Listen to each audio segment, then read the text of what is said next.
All right, white leftists, it is time to listen up because we are being called in for a second.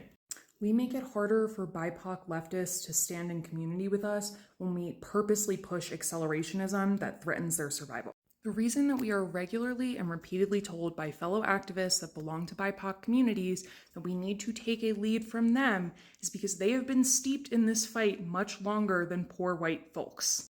As annoying as it can be to deal with the average rank and file person who's uneducated in America and doesn't have a concept of class consciousness, we as white folks really need to be aware that racism predates capitalism in every way.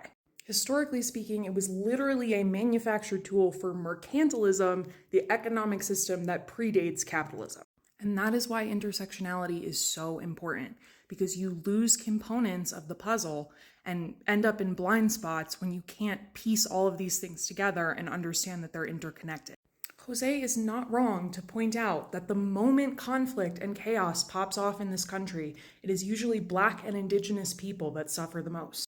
I am of the opinion at this point that something like conflict and chaos may be unavoidable, but as a disabled person, I also would challenge people to understand that we don't have enough community ties to protect people with really serious marginalization and issues that would be compounded by a lack of logistics during warfare or revolution.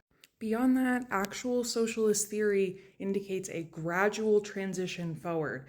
People with different lived experiences than you are going to prefer different tactics, primarily because their actual lives are threatened by state violence. I think everybody in this comment section is championing freedom and peace for all. That is what we're all going towards. But the truth of the matter is, some members of this coalition have to worry more about their own survival because they are put more at risk than those of us that look like me. And when you ignore that objective fact, it tells BIPOC individuals that you're not a safe or trustworthy person to be in community with. The amount of money and power that we are dealing with under the current administration and in US politics in general is terrifying and staggering, and I think that we're all aware of that. But only viewing it from an economic angle is not politics, and that is something that they teach you in Poli-Sci 101, that money does not equal one-to-one politics. You need to look at the whole picture.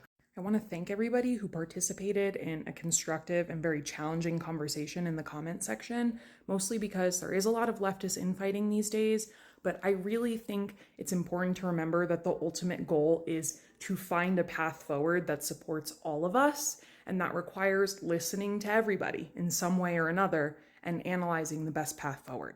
I, like many of you, am very frustrated right now, but it is more productive to lead with empathy than anger.